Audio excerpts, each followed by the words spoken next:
another video about how to use some different materials. This video is for any of these types of materials. So they're great. That's why we have so many of them. And sometimes folks aren't sure how to best use them. And so hopefully this is helpful. So this one is a go-together. Go-togethers is a really important skill because the brain looks for patterns, and it's how we organize things around us.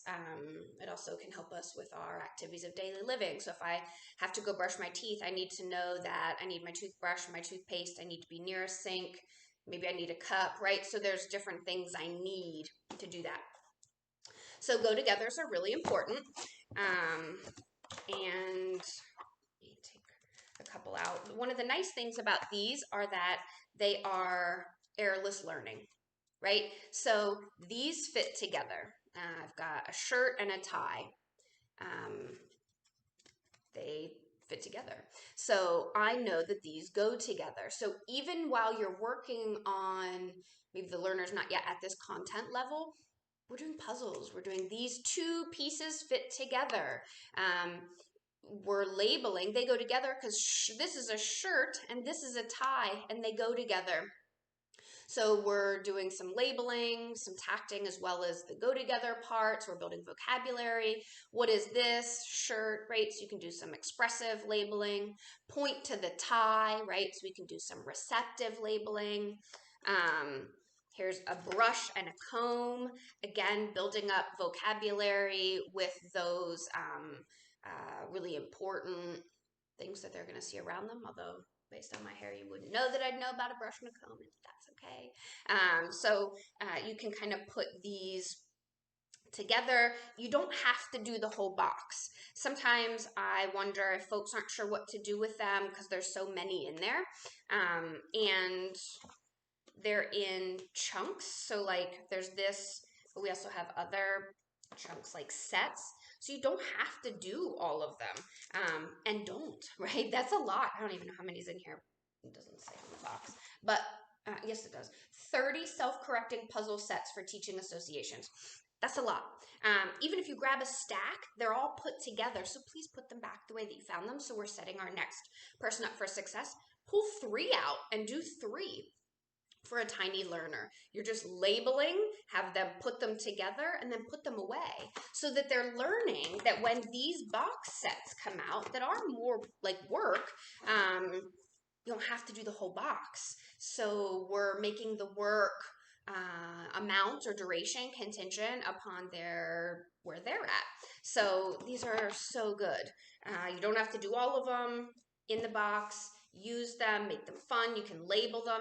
How I had this shirt and tie. Maybe I'm really silly. Here's my shirt, and that's a shirt, and point to your shirt, right? We're doing multiple exemplars. Maybe I'm pretending to be dad, and I'm putting on my shirt. Here's my tie. Now you pretend to tie a tie, right? Or we can, if we're doing shirts and ties, then maybe I look at my shirt has buttons. Buttons are on a shirt sometimes.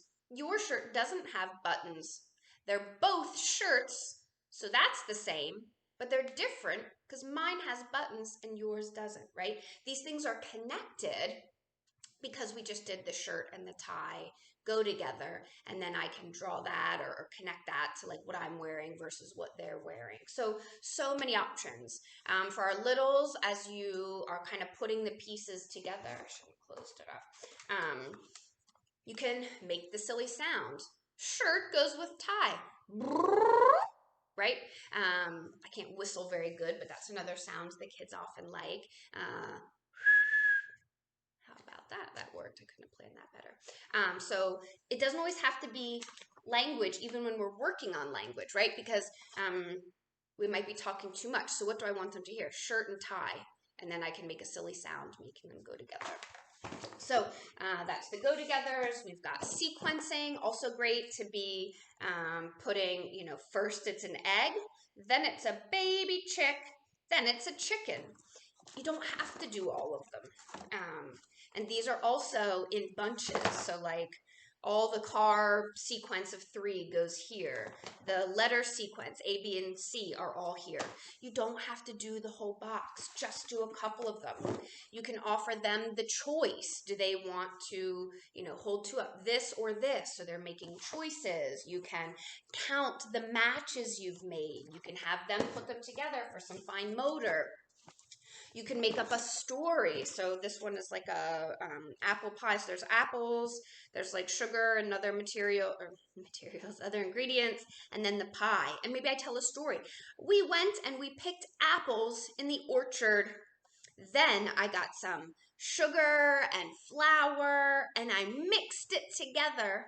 And then I made a pie. And these lines tell me the pie is hot. I'd have to blow on it. Then I would eat the pie and it would taste sweet. And I like apple pie, right? So we could be making up stories based on these pictures. Maybe you just label it red apple. There's no really wrong way.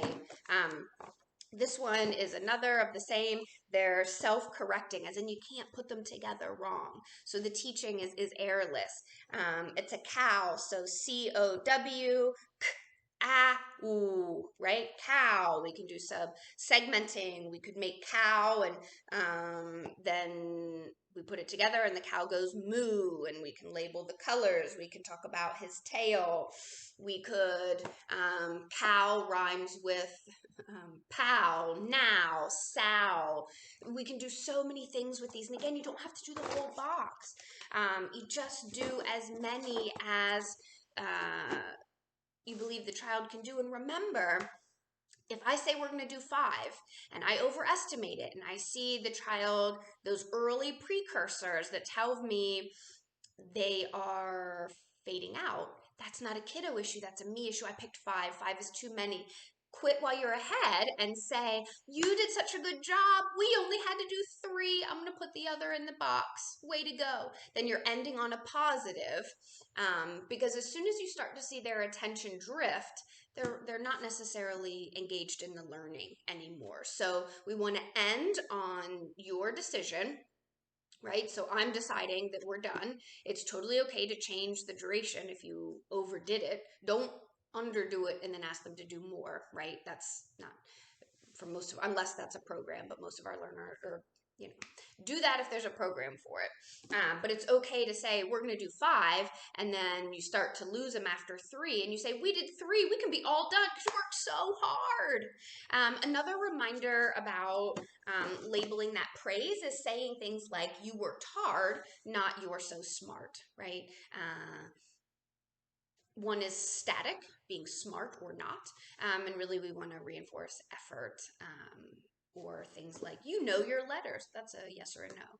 But a smart or a non-smart is really a static thing. And I love quotes, so everybody's smart in their own way, and if you judge a fish by his ability to climb a tree, you will miss the fact that he's a genius at swimming in the ocean. Hope this helpful.